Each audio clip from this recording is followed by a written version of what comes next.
दोस्तों, इंसान के जीवन का सबसे बड़ा रहस्य है मृत्यु। यह सवाल हर किसी के मन में आता है, मृत्यु के बाद आत्मा कहाँ जाती है? आत्मा का अस्तित्व वास्तव में है, और अगर है तो मृत्यु के बाद उसकी यात्रा कैसी होती है? आज हम इसी गहरे रहस्य को समझने की कोशिश करेंगे। सबसे पहले जानते हैं आत्मा और शरीर के बीच का संबंध। हम सब जानते हैं कि शरीर मिट्टी, जल, वायु, अग्नि और आकाश से बना है। यह नश्वर है, यानी एक दिन इसका अंत निश्चित है, लेकिन आत्मा शाश्वत है। भगवत गीता में भगवान श्री कृष्ण ने कहा है, आत्मा न तो कभी जन्म लेती है और न ही कभी मरती है। आत्मा अजर, अमर और अविनाशी है।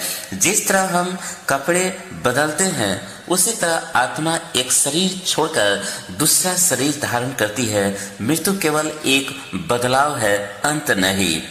धार्मिक ग्रंथों और आध्यात्मिक अनुभवों के अनुसार जब मनुष्य की मृत्यु होती है तो सबसे पहले आत्मा कुछ समय तक अपने शरीर के पास ही रहती है।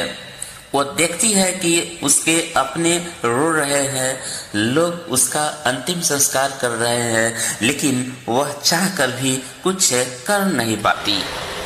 यही कारण है कि कई बार मृत्यु के तुरंत बाद आत्मा को असहजता महसूस होती है।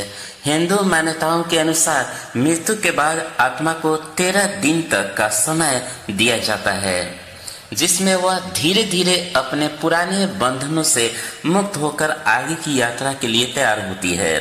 अब सवाल आता है, आत्मा आखिर जाती कहाँ है? इसका उत्तर हमारे कर्मों पर निर्भर करता है।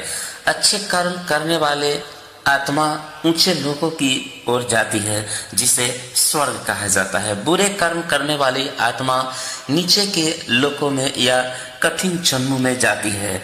और जो आत्माएं अधूरी इच्छाओं और आसक्तियों में फंसी होती है, वे भटकती रहती है।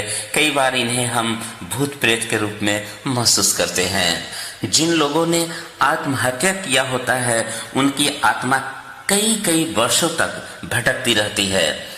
पुण्य और पाप का लेखा जोखा यमराज के दूत करते हैं। वे आत्मा को उसके कर्मों के अनुसार न्याय दिलाते हैं। यही कारण है कि हर धर्म में अच्छे कर्म करने और बुराई से बचने की सलाह दी गई है।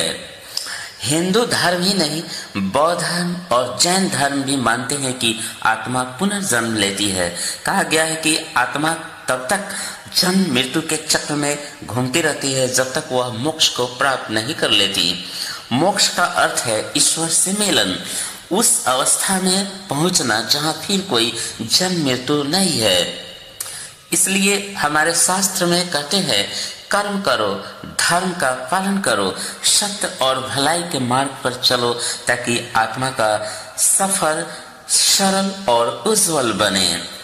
तो दोस्तों, मृत्यु के बाद आत्मा कहाँ जाती है? इसका उत्तर है कि आत्मा कहीं खोती नहीं, बल्कि अपनी यात्रा जारी रखती है।